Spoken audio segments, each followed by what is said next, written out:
Hello students, welcome to my YouTube channel SV Technobyte 123 Physics में। Students 10th class तक हम science पढ़ते आए हैं और उसमें हमने फिजिक्स, केमिस्ट्री, बायोलॉजी एक साथ पढ़ी है। लेकिन स्टूडेंट्स अब क्योंकि हम अलग अलग पार्ट्स पढ़ रहे हैं, इसलिए ये जानना जरूरी होता है कि फिजिक्स होता क्या है और इसको हम अलग से क्यों पढ़ रहे हैं।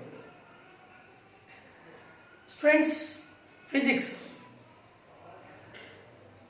जो हमारे नेचर में कोई भी घटना घटती है, लगभग जो हमारी डेली लाइफ से जुड़ी हुई घटनाएं हैं, उन सब के अंदर फिजिक्स शामिल होती है। मतलब स्टूडेंट्स आप ये माने कि भाई जैसे फैन है, फैन काम कर रहा है, उसमें जो मोटर होती है वो फिजिक्स पे डिपेंड होती है, उसमें फिजिक्स के लॉज, प्रिंसिपल्स अप्लाई होते हैं। बल्ब है, उसमें इलेक्ट्रिसिटी का यूज करके हम लाइट में कन्वर्ट कराते हैं, फिजिक्स की हेल्प से करवाते हैं। स्टूडेंट्स सपोज कीजिए बारिश आ रही है और बिजली चमक रही है, लाइटनिंग हो रही है, तो वहां भी फिजिक्स अप्लाई हो रही है। स्टूडेंट्स हमारे पास जितने भी व्हीकल्स हैं उनमें जो इंजन्स हैं वो कैसे काम करते हैं, with the help of physics. Students आजकल डेली लाइफ में जो आप सबसे ज्यादा यूज करते हो शायद मोबाइल फोन का, उसमें भी सारी की सारी लगभग फिजिक्स ही यूज होती है। और उसमें ही क्या, जैसे कि लेंस है, फोटोग्राफी में लेंस, मिरर, वो कैसे इमेज बनाते हैं, वो सारे फिजिक्स है हमारी। इलेक्ट्रिक करंट वगैरह हम डेली लाइफ में हमारा कोई ना कोई काम पड़ ही जाता है। बैटरी होती है स्टूडेंट्स, आजकल जो है सोलर सिस्टम हमारे पास आ गया है, वहां भी फिजिक्स यूज हो रही है। रेडियो, टेलीविजन, मतलब बहुत ज्यादा डेली लाइफ से जुड़े हुए जो हमारे एप्लीकेशंस हैं उन सभी में क्या यूज होती है, फिजिक्स यूज होती है। हम कैसे चल पाते हैं, ठीक है स्टूडेंट्स, साउंड कैसे प्रोड्यूस होती है, इनको एक्सप्लेन करने के लिए कौन से सब्जेक्ट की जरूरत पड़ती है हमें, फिजिक्स की। तो स्टूडेंट्स आइए हम बताते हैं सबसे पहले कि फिजिक्स होती क्या है, और फिर हम फिजिक्स के बाद इस चैप्टर में वैसे इंट्रोडक्शन है साइंस कि भाई जो फिजिक्स है उसके डिफरेंट जो सब्जेक्ट्स हैं उनसे क्या रिलेशन है, फिजिक्स के स्कोप्स क्या है, एक्साइटमेंट क्या है, ठीक है। फिर कुछ लॉज है नेचर के फिजिक्स के अंदर, लेकिन वो बहुत बेसिक हैं, इंट्रोडक्शन है जो एग्जाम्स में उसका, जैसे कि बोर्ड में या कंपटीशन में उसका ना के बराबर ही यूज होता है। तो हम वैसे स्टार्ट तो आज उससे आगे ही करने वाले हैं, लेकिन सबसे पहले क्या है, फिजिक्स क्या है। Students, physics branch of science, science की वो शाखा, वो ब्रांच डील्स विद, जिसके अंदर क्या क्या चीज शामिल है, नेचर, हमारी प्रकृति में जो भी हो रहा है, एंड नेचुरल फिनोमिनास, और जो स्टूडेंट्स जो नेचर में घटनाएं घट रही हैं वो सारी चीजें जिसके अंदर शामिल होती हैं, उनको कौन एक्सप्लेन करता है, फिजिक्स करती है।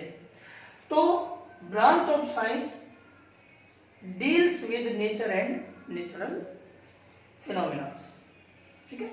साइंस की वो ब्रांच है जिसके अंदर क्या क्या शामिल है, नेचर से रिलेटेड कोई भी चीज है, जो घटनाएं घट रही है उनको जो एक्सप्लेन करती है, जो साइंस की ब्रांच वो कौन सी है, फिजिक्स एस्पेक्ट्स। अब स्टूडेंट्स हमारा जो ये चैप्टर है मेनली यहीं से हम स्टार्ट कर रहे हैं, यूनिट्स एंड मेजरमेंट से।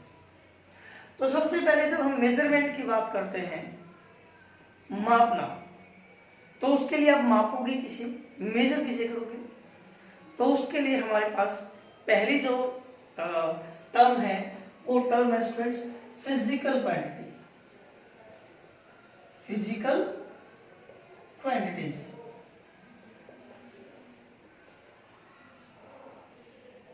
फिजिकल क्वांटिटीज क्या है स्टूडेंट्स, वो कोई भी क्वांटिटी जिसको कि हम मेजर कर सकते हैं, माप सकते हैं, जैसे कि ये है, हम इसकी लेंथ माप सकते हैं, तो लेंथ क्या हो गई, लंबाई क्या हो गई, एक फिजिकल क्वांटिटी हो गई। इसका मैं भार, मास माप सकता हूं, तो फिर मास क्या हो गया, एक फिजिकल क्वांटिटी हो गई। स्टूडेंट्स, फोर्स है जिसको हम बता सकते हैं कितना फोर्स लग रहा है, फिजिकल क्वांटिटी हो गई। तो कोई भी ऐसी क्वांटिटी जिसको कि हम मेजर कर सकते हैं, जिसको कि हम माप सकते हैं कि कितना है, उसको बोलते हैं physical quantity. Quantity which can be measured, quantity जिसको हम माप सकते हैं डायरेक्टली मतलब सीधा, जैसे स्केल लिया और माप दिया तो सीधा ही माप लिया, ठीक है स्टूडेंट्स। और इनडायरेक्टली, आप कहोगे सर इनडायरेक्टली कैसे? इनडायरेक्टली मेथड हमारे पास कि हम सीधा तो माप नहीं सकते, लेकिन हम थ्योरेटिकली उसकी कैलकुलेशन कर सकते हैं, एक्सपेरिमेंट से कैलकुलेशन कर सकते हैं। तो students, quantity which can be measure, quantity वो क्वांटिटी जिसको कि हम माप सकते हैं डायरेक्टली और इनडायरेक्टली, सीधे माप लें या किसी दूसरे तरीके से माप लें, लेकिन माप सकते हैं, उसको हम बोलते हैं students physical quantities. For example हम क्या लें कि जैसे हमने मास ले लिया कि जी हाँ, मास को मेजर कर सकते हैं। स्पीड ले ली कि स्पीड को मेजर कर सकते हैं, ठीक है स्टूडेंट्स। मान लो टेम्परेचर है, इसको भी हम मेजर कर सकते हैं, एक्सेट्रा। ऐसी जितनी भी हमारे पास क्वांटिटीज हैं जिनको कि हम माप सकते हैं, तो उसको हम क्या बोलेंगे, फिजिकल क्वांटिटीज, ठीक है। अब जो हमारे पास स्टूडेंट्स सबसे पहले फिजिकल जो क्वांटिटीज हैं, इसके टाइप्स क्या क्या हो सकती हैं। तो स्टूडेंट्स, फिजिकल जो क्वांटिटीज हैं ये 2 टाइप्स की हो सकती हैं। पहली है students fundamental quantities, fundamental quantities. तो फंडामेंटल क्वांटिटी कौन सी होंगी, तो सुनिए स्टूडेंट्स, फंडामेंटल क्वांटिटी जो होती है हमारे पास, वो ऐसी क्वांटिटी होती है जो किसी दूसरे पे डिपेंड नहीं करती, उनकी डेफिनेशन जो है दूसरे की हेल्प से नहीं बनाई जा सकती, वो इंडिपेंडेंट होती है, ठीक है स्टूडेंट्स। ये जो क्वांटिटीज है वो क्या है, इंडिपेंडेंट, ठीक है। तो quantity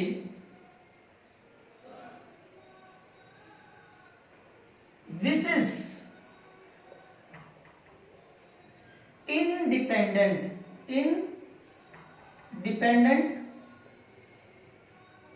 on other physical quantity। Quantity वो कोई भी क्वांटिटी विच इज इंडिपेंडेंट, जो डिपेंड नहीं करती है, ठीक है, which is independent on other physical quantity, दूसरी क्वांटिटीज पे ये डिपेंड नहीं करती है। या हम ये भी कह सकते हैं कि अगर हम इसको ये कहें कि दूसरी डेफिनेशन दे, और it can be defined, it can be defined, it can be defined, यानी कि उसकी परिभाषा दे सकते हैं हम without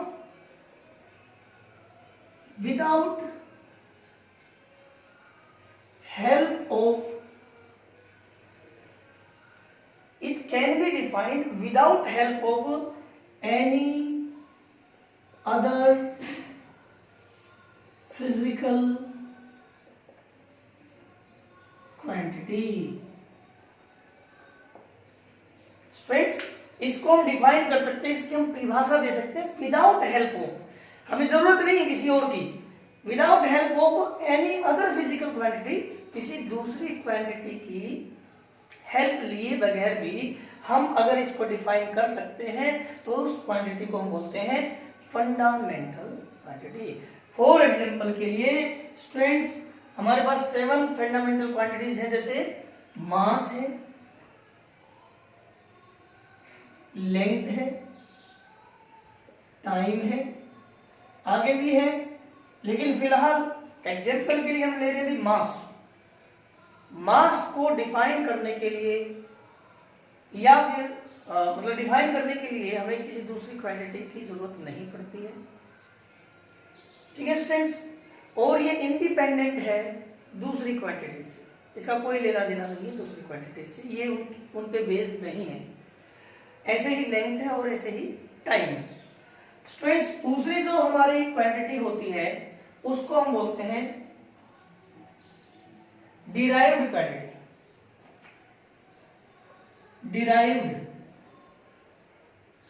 नाम से ही आपको कुछ आइडिया लगे स्टूडेंट्स, डिराइव्ड। तो डिराइव्ड कौन सी होंगी स्टूडेंट्स? डिराइव्ड से हमारा मतलब होता है कि जिसको हमने मतलब कहीं से डिराइव किया है, जिसको कि हमने खोजा है, पता किया है किसी दूसरे की हेल्प से। तो डिराइव्ड क्वांटिटीज कौन सी हो जाएंगी? विच इज डिपेंडेंट, ये डिपेंडेंट है, दूसरों की हेल्प से बनती है ये क्वांटिटीज, दूसरों की हेल्प से इनकी डेफिनेशन बनाई जाती है, दूसरों की हेल्प इसकी फंडामेंटल क्वांटिटी की हेल्प से। तो quantity which is dependent on other quantities या on fundamental quantities, quantities which is dependent on fundamental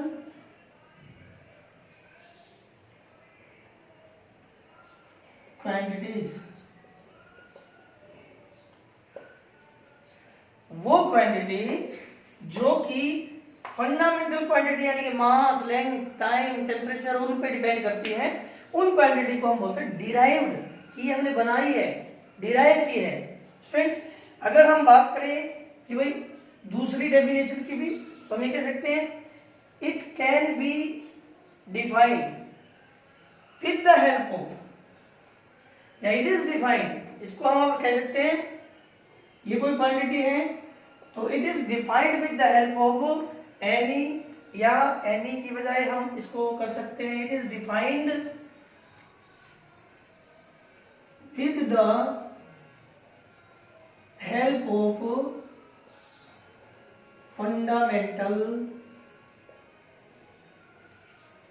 quantities. Students जिसको कि हम फंडामेंटल क्वांटिटी की हेल्प से डिफाइन कर पाते हैं उनको हम बोलते हैं डिराइव्ड क्वांटिटी। जैसे कि स्पीड, जैसे स्पीड का मैं यूनिट कहूं तो मीटर पर सेकंड, तो देखो मीटर लेंथ की जरूरत पड़ी और सेकंड टाइम की जरूरत पड़ी, ठीक है स्टूडेंट्स। मैं कहूं वेलोसिटी,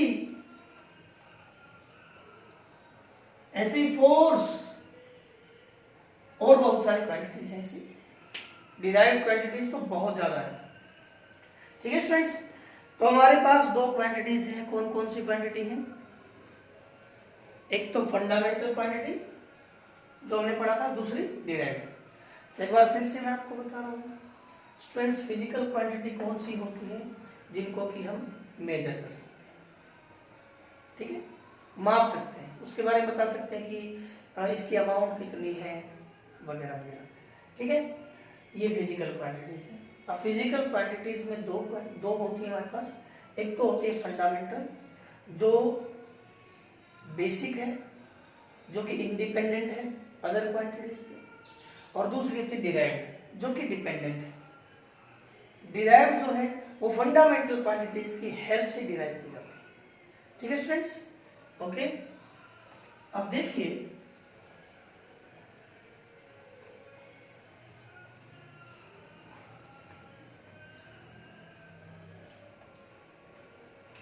ये जो क्वांटिटी है जिसको हमने बताया कि जिनको कि हम मेजर कर सकते हैं उनको फिजिकल क्वांटिटी होता है। तो मेजरमेंट का प्रोसेस क्या है? तो स्टूडेंट्स हमारा टॉपिक है मेजरमेंट प्रोसेस। मेजरमेंट का क्या मतलब होता है? मापना किसी चीज को। तो स्टूडेंट्स जब हम किसी चीज को मापते हैं तो उसके लिए हमें क्या क्या चीजों की जरूरत पड़ती है? क्या क्या हेल्प चाहिए, तो स्टूडेंट्स उसको बोलते हैं मेजरमेंट प्रोसेस। देखिए स्टूडेंट्स, मैं यहां एग्जांपल ले रहा हूं इस मार्कर का। मैं आपसे कहूं कि भाई इसकी लेंथ बताइए कितनी है। हमने जिक्र किया क्या कि लेंथ, जब हमने लेंथ का जिक्र किया तो भाई हमने स्केल लेके उसकी लेंथ माप ली, और किसी ने कहा कि इसकी लेंथ है जी 10। कितनी है? 10। स्टूडेंट्स ये 10 होती है न्यूमेरिक वैल्यू, यानी कि मैग्नीट्यूड, ये कितना है। फिर बता रहा हूं ये 10 क्या है? Numeric value. ये जी 10 है, ये 10 है, इसकी मैग्नीट्यूड 10 है। लेकिन क्या सिर्फ 10 बताने से हमने कंप्लीट इसकी लेंथ के बारे में एक्सप्लेन कर दिया है? नहीं, नहीं किया है, क्योंकि 10 क्या, 10 किलोग्राम, क्या 10 किलोग्राम है? क्या 10 न्यूटन है? या 10 किलोमीटर है? क्या है? तो हम साथ में ये भी बताएंगे जी 10 सेंटीमीटर। तो जब मैंने लेंथ को मेजर किया, लेंथ एक फिजिकल क्वांटिटी है, उसको मेजर किया तो मुझे दो बातें बतानी पड़ी। एक तो जी 10, जिसको बोलते हैं इसकी numeric value, n numeric value, यानी कि इसकी वैल्यू कितनी है, मैग्नीट्यूड कितनी है।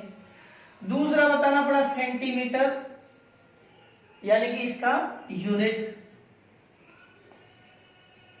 तो स्टूडेंट्स हमने क्या देखा, किसी भी फिजिकल क्वांटिटी को मेजर अगर हमें करना है तो वी नीड टू थिंग्स, हमें दो चीजों की जरूरत पड़ती है।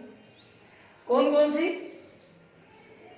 एक तो न्यूमेरिक वैल्यू और दूसरी उसका यूनिट। समझ आ गया? एग्जांपल के लिए और ले लो, मास। इसी मार्कर का अगर मैं कहूं कि भाई इसका मास करके बताओ कितना है इसमें वजन, तो फिर आप कहोगे, मान लिया आपने मेजर कर लिया किसी स्टूडेंट्स ने और वो कह दिया जी 50 है, 50। अब अगर 50 है तो बात आई 50 क्या, 50 सेंटीमीटर, 50 किलोग्राम, क्या बताएंगे हम, इज 50 ग्राम। तो जो 50 है ये तो इसकी वैल्यू है कि जी इतना है 50, तो जो 50 है ना वो उसकी है न्यूमेरिक वैल्यू, न्यूमेरिक वैल्यू यानी कि मैग्नीट्यूड, और ग्राम है इसका यूनिट। ठीक है स्टूडेंट्स, इसका मतलब आपको एक बात का पता लग गया होगा कि जब हम किसी क्वांटिटी को मेजर करते हैं तो हमें दो चीजों की जरूरत पड़ती है, और वो दो चीजें कौन कौन सी होंगी, एक तो उसकी न्यूमेरिक वैल्यू कितनी है और दूसरा उसका यूनिट। तो स्टूडेंट्स, टू मेजर, मापने के लिए, to measure any physical quantity, to measure any physical quantity we need to क्या भाई, फर्स्ट एक तो स्टूडेंट्स उसकी न्यूमेरिक वैल्यू, न्यूमेरिकल वैल्यू या न्यूमेरिक वैल्यू, जिसको हम बोलते हैं स्टूडेंट्स मैग्नीट्यूड। इससे हमारा मतलब होता है कि ये चीज कितनी है। ठीक है, जैसे कि 10 है यहाँ पे लेंथ की न्यूमेरिक वैल्यू, 50 है यहाँ पे मास की न्यूमेरिकल वैल्यू, और दूसरी है स्टूडेंट्स इसका यूनिट। दूसरा क्या है, यूनिट। अब क्योंकि हम यूनिट पे आ गए हैं तो यूनिट क्या है उसको हम पढ़ने जा रहे हैं। तो अगला हमारा टॉपिक है स्टूडेंट्स यूनिट क्या है।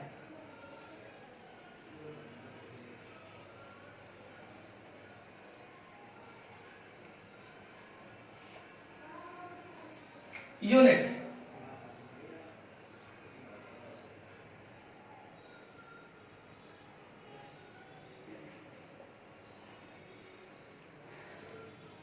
स्टूडेंट्स डेफिनेशन लिख रहा हूं, standard amount of a physical quantity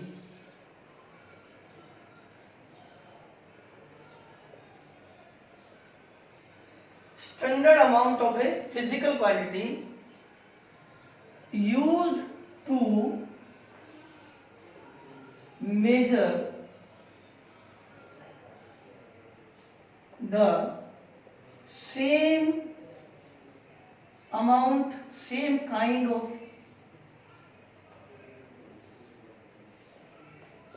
physical quantity.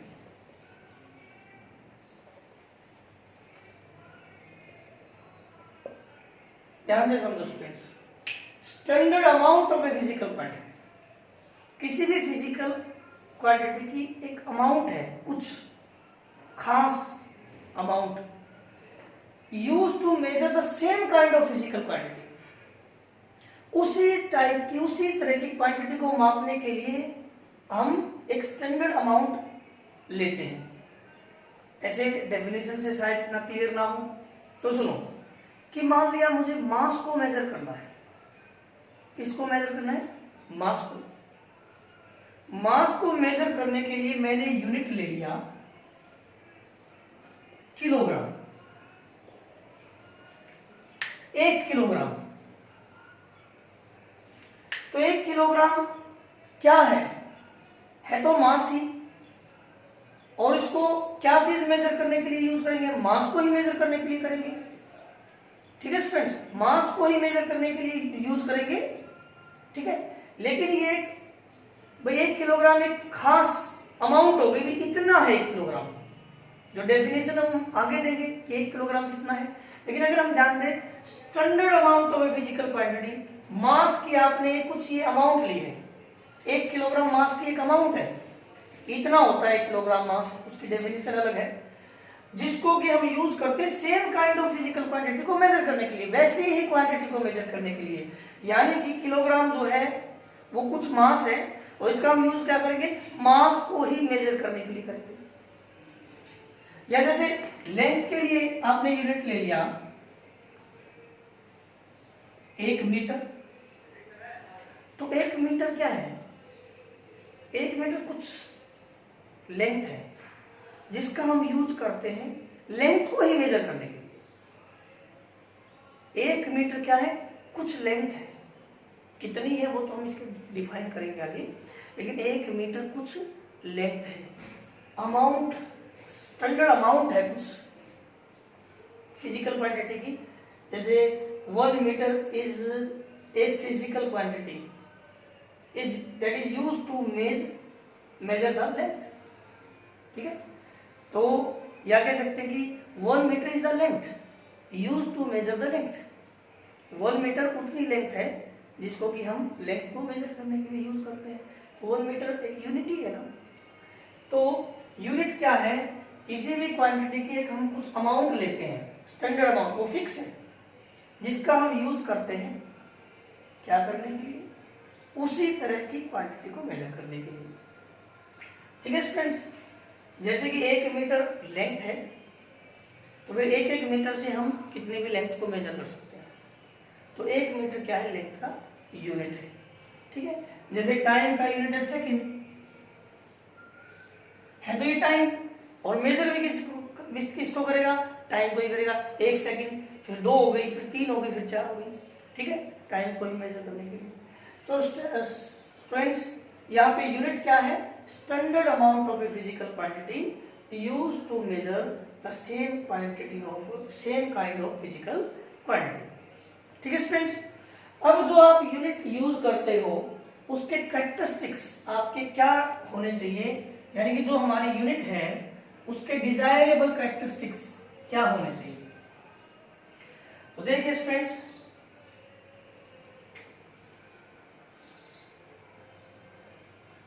desirable characteristics of our unit। कोई भी आपने यूनिट चूज किया है तो आप क्या चाहोगे कि उस यूनिट में क्या क्या खास बात होनी चाहिए। तो स्टूडेंट्स भाई कोई भी यूनिट है, जैसे कि लेंथ की यूनिट है, लेंथ की यूनिट स्टूडेंट्स मीटर लेते हैं, हमने किलोमीटर या फुट ये क्यों नहीं माना? या फिर मास का यूनिट जो है वो 1 किलोग्राम हम लेते हैं जो ऐसा यूनिट है, तो हम और कोई क्यों नहीं ले रहे? तो स्टूडेंट्स जो हम यूनिट सेलेक्ट करते हैं, जो यूनिट हम सेलेक्ट करते हैं उसमें कुछ करेक्टरिस्टिक्स होनी चाहिए, कुछ खास बात होनी चाहिए जो हम चाहते हैं। तो सबसे पहली जो हमारे डिजायरेबल करेक्टरिस्टिक्स है वो है it should be well defined, कि जो भी यूनिट आपने सिलेक्ट किया है ना स्टूडेंट्स वो वेल डिफाइंड होना चाहिए, यानी कि उसकी डेफिनेशन होनी चाहिए कि भाई ये इतना है। यानी कि जैसे कि हमने 1 किलोग्राम ले लिया, 1 किलोग्राम मास का यूनिट लिया, तो जो 1 किलोग्राम मास है वो हमें पता है कितना है, वो इसकी डेफिनेशन में हम आपको क्लियर करेंगे। यूं नहीं है कि आप कितने भी मास को उठा ला और उसी को कह दो कि इतना है 1 किलोग्राम, नहीं, एक फिक्स वैल्यू होती है किलोग्राम की, उसकी डेफिनेशन है। ठीक है स्टूडेंट्स। दूसरा है इसका जो साइज हो इट शुड बी ऑफ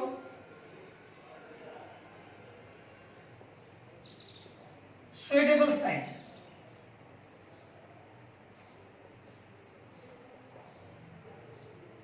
इसका साइज क्या होना चाहिए? सुटेबल होना चाहिए, ना तो बहुत ज्यादा बड़ा हो और ना बहुत ही छोटा हो। जो यूनिट हमने सिलेक्ट किया है उसका साइज क्या होना चाहिए भाई? सुटेबल होना चाहिए। नंबर 3, जो यूनिट हमने सिलेक्ट किया है वो टाइम के साथ चेंज नहीं होना चाहिए, it should not change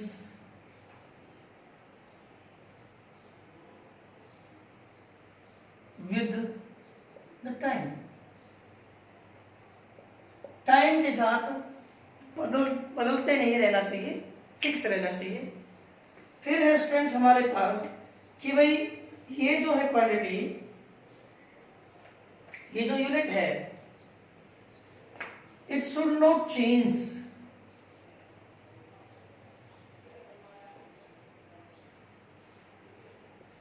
with temperature, pressure और एनी एक्सटर्नल कंडीशंस। कोई भी बाहर की कोई कंडीशन बदल जाए तो ऐसा ना हो कि भाई ये जो है यूनिट हमारा बदल जाए। ठीक है स्टूडेंट्स।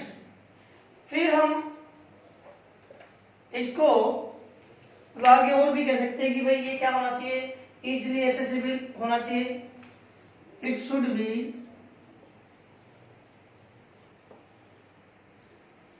इजीली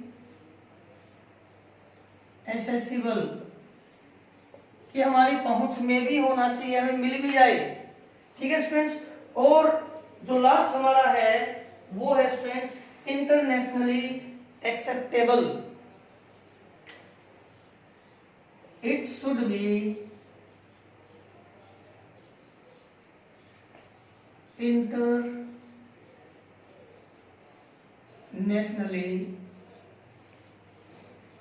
एक्सेप्टेड, कि भाई सभी नेशंस में, सभी जो कंट्रीज हैं हमारे, वो इसको मानते भी हों। तो स्टूडेंट्स जो यूनिट हम लेते हैं किसी भी क्वांटिटी को मेजर करने के लिए, उनमें क्या क्या खास बात होनी चाहिए? एक तो भाई उसकी डेफिनेशन हो, वेल डिफाइंड हो, कि वो चीज़ कितनी है हमें पता हो। यूं नहीं है कि 1 मीटर है, कोई तो भी 1 मीटर इतने को कहते जी इतना होता है 1 मीटर, और कोई कभी इतना होता है, ये नहीं है। 1 मीटर फिक्स लेंथ है और उतनी ही होगी, उसकी डेफिनेशन है हमारे पास। ठीक है, 1 मीटर की फिक्स डेफिनेशन है, तो it should be well defined.